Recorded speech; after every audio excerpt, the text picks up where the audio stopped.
Good evening. Hope everybody's enjoying this weekend as much as I am. Before I get started, I'd like to ask everybody to do something along with me. I know this is a little bit strange, but I'd ask you all, just for a moment, to kind of close your eyes and think back to the very first time you ever saw a monster truck. And I know for some of us that might be rather difficult because that was a really long time ago. But put yourself in that place. How did it make you feel? And what effect did that have on your life? I think it's safe to say that that had a pretty significant effect on just about everybody in this room.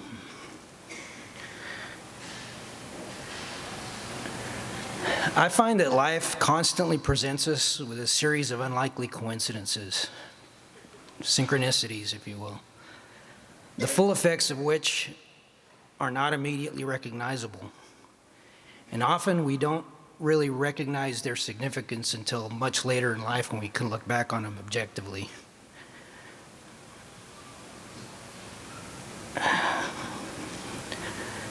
For a very select few people in this room, their earliest memory of a monster truck was a vision in their mind, something they worked really hard to make into a reality. As for me, I usually don't remember what I had for lunch, but I do remember the last day of school, my freshman year in high school. On that day, I'm sitting in homeroom with all my friends, and one of my classmates had brought a magazine with him. As I was walking by his desk, I happened to glance down, and something caught my attention.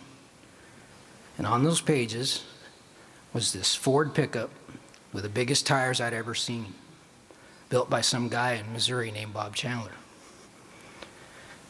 Little did I realize how that singular moment, with just a few pictures in a magazine, would alter the course of my entire life, and actually fundamentally set the man I would ultimately become.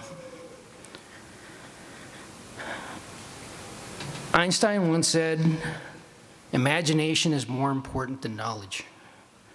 And when I began this journey, I didn't have a lot of knowledge, but I was blessed with a pretty creative imagination.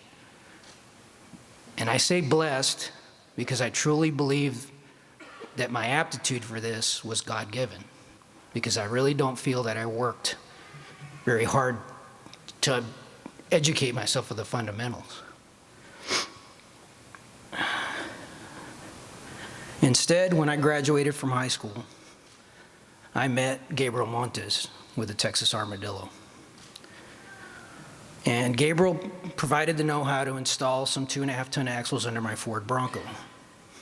And over time, I began traveling with him to events and crewing for him. And of course, this spurred my desire to go bigger on my Bronco. And it wasn't very long before Gabriel and I started planning on putting 73s on this thing. Then in 1985, fate stepped in. And I met the only person that could hold a bigger distraction for me than trucks. And much to my surprise, she wasn't scared off by my obsession with them. And she actually enjoyed going to shows with me. That's when I knew Lisa was a keeper. And I would tell her about my crazy ideas to build a truck and tour the country. And much to my surprise, she didn't think I was completely insane and actually believed in me.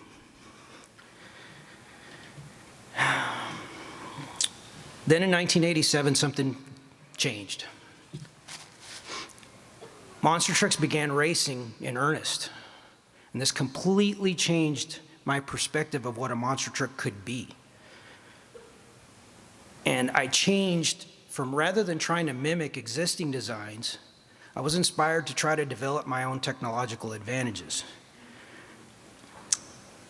Shortly after that, in 1988, I met another person that would have a profound effect on my life. Although I was already a fan, while he was in town for an event, I had the opportunity to meet Mike Waters as he was borrowing towels from my family's hotel.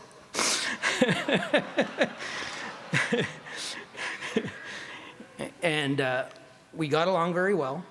And over the weekend, I went out to the track and helped crew for him. Then on Sunday, he came over to my house with his wife and newborn son, and we watched monster truck videos. And while he was there, he had the opportunity to see what, in my mind, was a next generation monster truck, racing monster truck. So we started wheeling and dealing, and ultimately that's provided the axles that went under overkill. Not long after that, and this was in 1988, not long after that, in Corpus Christi, Texas, I had the opportunity to meet another individual who I admired quite a bit. Jerry Richmond and I immediately hit it off, probably because of our sarcasm and irreverent humor that he's very well known for. And then in 1989, Lisa and I went out on our first tour. And very quickly, those visions of this glamorous lifestyle on the road went out the window, and we were struck right in the face with the reality of monster trucking. And we were like deer in headlights. But again, fate would intervene. At our second show, who would join our tour? Then none other than Jerry Richmond. And in the months and years that followed, he not only showed me the ropes, but more importantly, he and his wife, Amy, took us in and made us a part of their family. And for that, I'm eternally grateful. Without a doubt, I would not be standing up here were not for those two individuals. As you know, Jerry would go on to drive for me. And we operated under one simple principle: win. On more than one occasion, I remember Jerry pulling back into the pits with damage to the truck. And before going out for the next round, he'd ask me, "What do you want me to do?" And the answer was always the same: win. In 1992, Lisa and I were married, and I knew we had reached the point where I needed to hire on additional drivers that shared that same philosophy. And the choice was very simple. I selected my friend and fierce competitor, Steve Hess, and this really talented long-haired kid named Jeff Cook.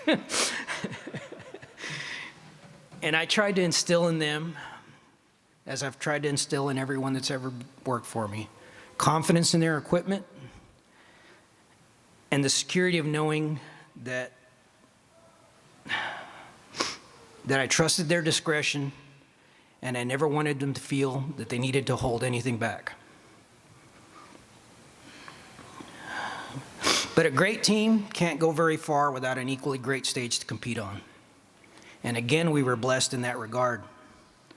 We were fortunate to have worked for the best promoter in the business, Aaron and Becky Polburn of USHRA Thunder Nationals.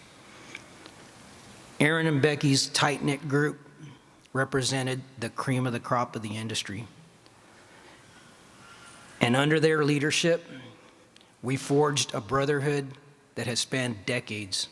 I think you guys all see our camaraderie has existed since back then. We'll be brothers forever. I consider myself extremely fortunate not only to work for Aaron and Becky, but to consider them my friends.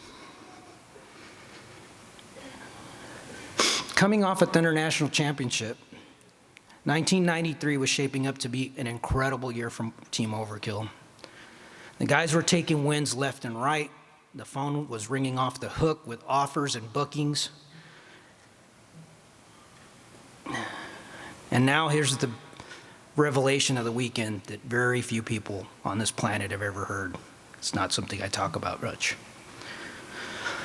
On March 16th, 1993, I received a phone call from Charlie Mancuso, president of US Hot Rod. During that conversation, he proceeds to inform me about a meeting he had had the week before. with one of their major sponsors. And in this meeting, he submitted a proposal for an entirely new concept. This was to be a corporately owned identity backed by the sponsor that would be featured prominently on their upcoming televised tour. Understand that this was to be USHRA's first corporately owned identity.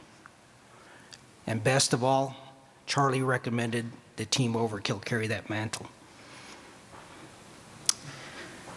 The next day I received a FedEx envelope with a full merchandising contract and an extensive schedule. We were informed that the sponsor would be providing their contract to us by April 18th. Then 2 weeks later, on April 2nd, while replacing the engine in Maximum Overkill, a fire broke out in the shop. The fire spread so fast, Jerry barely got out of the shop, suffered severe burns to his hands. But the trucks didn't survive that very well. Overkill, Maximum Overkill, and most of the components for the yet unbuilt Extreme Overkill burned to the ground, along with the dreams of a very lucrative contract. It was simply devastating. But they say you never really know who your real friends are until you face adversity. And shortly after this, one of the first phone calls I received was from my Thunder National brother, Kirk Dabney. Kirk urged me not to quit and offered to do anything in his power to help, even going so far as to offer me the use of his trucks to fulfill the rest of our contracts. And it was a very difficult decision that I was faced with. But my prime motivation was the hundreds of hours I had invested in the design for Extreme Overkill that I just could not allow to go unrealized. So in July of '93, Jerry began building a brand new shop. And in October, we began construction of the new truck. Despite its complexity and with superhuman determination, somehow or another, Jerry and I managed to build this truck in under 3 months. Without the benefit of modern-day CNC plasma cutters and computerized benders, this was an unimaginable accomplishment, and one that to this day we only half-jokingly claim probably took years off our lives. But the pressure did take its toll. And before long, I realized that the time had come for me to step away from the industry. I no longer wanted to deal with the politics that had come to permeate the industry. I just wanted to race my truck. So I struck a deal with Kirk Dabney that would allow me to distance myself while still providing the opportunity to race on the Penda Point Series. And as a result, my life began to normalize, and I established a new business and went on to start a new family.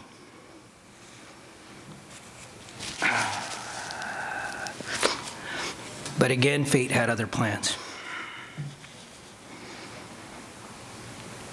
Soon after, Lisa and I were confronted with the most severe situation: the loss of our only child. This would have a much more profound effect on my life.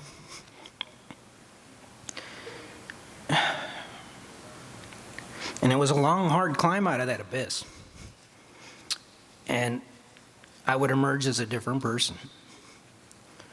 I became much more cognizant of the importance of human life and how each life affects all of those around it.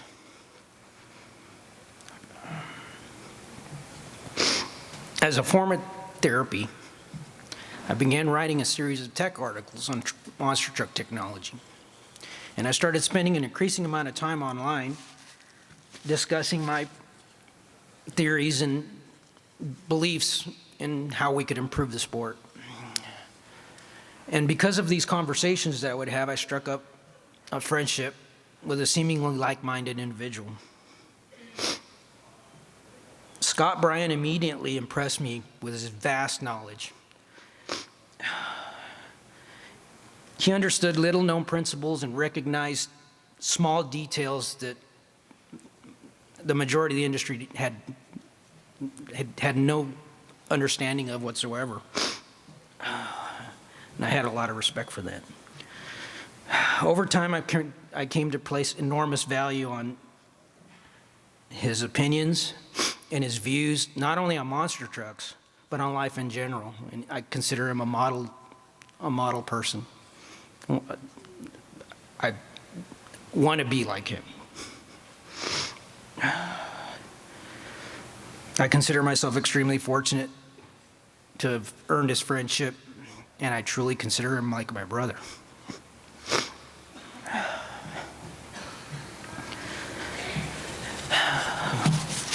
This is difficult. As an extension of those tech articles, I also became extremely critical of the MTRA. Not because I didn't believe in their mission, but because I believed they had lost their focus. And before long, I was contacted by their president, George Eisenhart Jr. And we had a lot of conversations about shared concerns. And we really seemed to agree on a lot of it. And he really started understanding where I was going with this. And as a result, we struck up a really good friendship. And he invited me to join him on the board.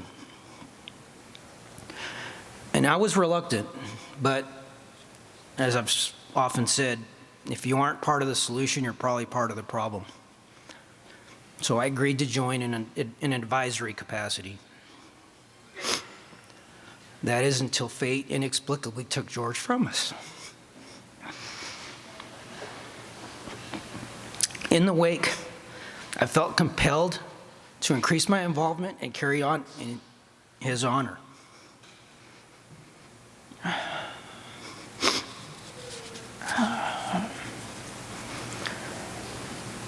And after several years on the board, there were those who seek to diminish the importance of my opinions, claiming that I didn't have skin in the game, which was fair.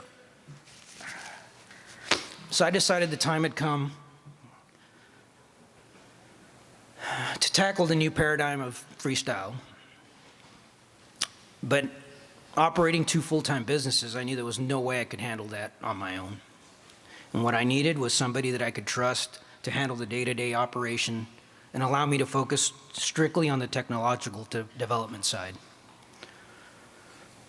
So who better, coming full circle, than to partner up with an individual who helped me get my start 25 years earlier.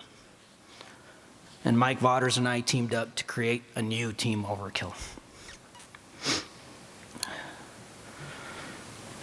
Once the wheels were in motion, we knew that we would need someone behind the wheel that could put the machine through its paces.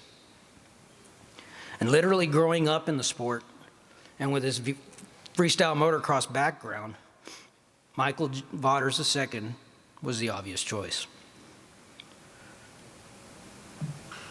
But he far exceeded my admittedly high expectations. Not only with his incredible driving ability, but as a person of great intellect and character. Meeting him as a newborn, never in my wildest dreams could I ever have imagined that 27 years later, he would pilot my team to a Monster Jam World Freestyle Championship and a slew of others. I consider myself extraordinarily fortunate, as there is not a person on this planet I would rather have representing me and my team than Mikey Vaughters. Now add to that list the new young gun, Matt Cody, and I consider myself incredibly fortunate to have had such an amazing roster of drivers behind the wheel of my creations.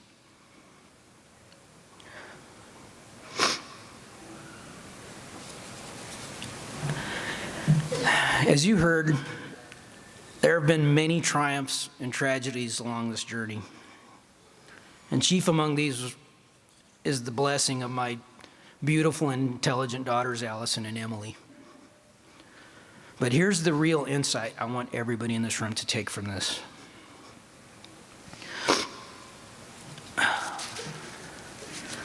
Most people go through life with the perspective, seeing is believing, which is a fairly passive existence. I've always chosen to follow the logic, I'll see it when I believe it. Everything is impossible if you start off with all the wrong assumptions. And believe you can or believe you can't, and you're usually right. So like the pioneers that have graced this stage before me, I urge you all to strip away those self-imposed limitations and think big. Paint outside the lines. Be observant. Recognize problems, but don't just stop there. Do something about it. Be curious. Don't be afraid to ask stupid questions. If you ask a question no one's ever asked, odds are you'll get an answer no one ever considered. So many people just sit back and wait for other people to solve their problems.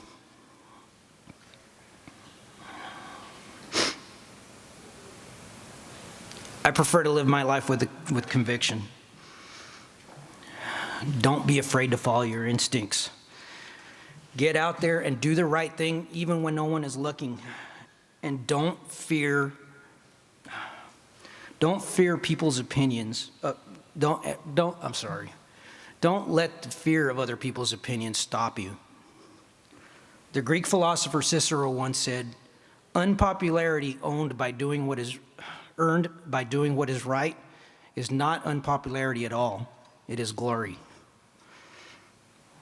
Today we live in a society that surrounds age with negative connotations. And some people probably look at the old guys that have graced the stage as the stallions of days gone by, now out to pasture. But again, I have a different view. I view all of our new life experiences as metaphorical stones. And as we go through life, we collect more stones beneath us. And as our pile grows, so does our perspective. And once that pile has grown sufficiently high, we can survey the expanse around us and spot potential dangers and opportunities. With that philosophy in mind, just imagine the unique and utterly amazing experiences that the people that have graced this stage have amassed. Without a doubt, that pile of stones would rival the Great Pyramids of Giza. Now, add to that the earned ability for them all to look back on their life and recognize all those synchronicities.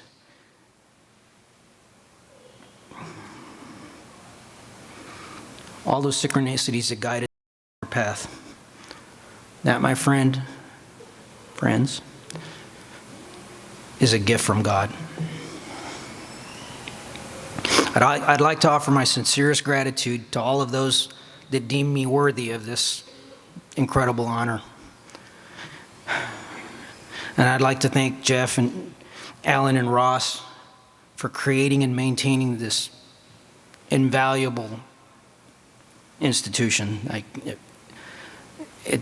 They deserve way more recognition than what they're given for doing this. This is a very difficult thing, and I can't thank them enough. In closing, to quote C.L. Lewis, hardship prepares ordinary people for extraordinary destiny. So I urge you to live your life with eyes wide open to the wonders that surround us and the limitless possibilities, and recognize and give thanks for all those synchronicities, because they are truly a gift from God. Thank you.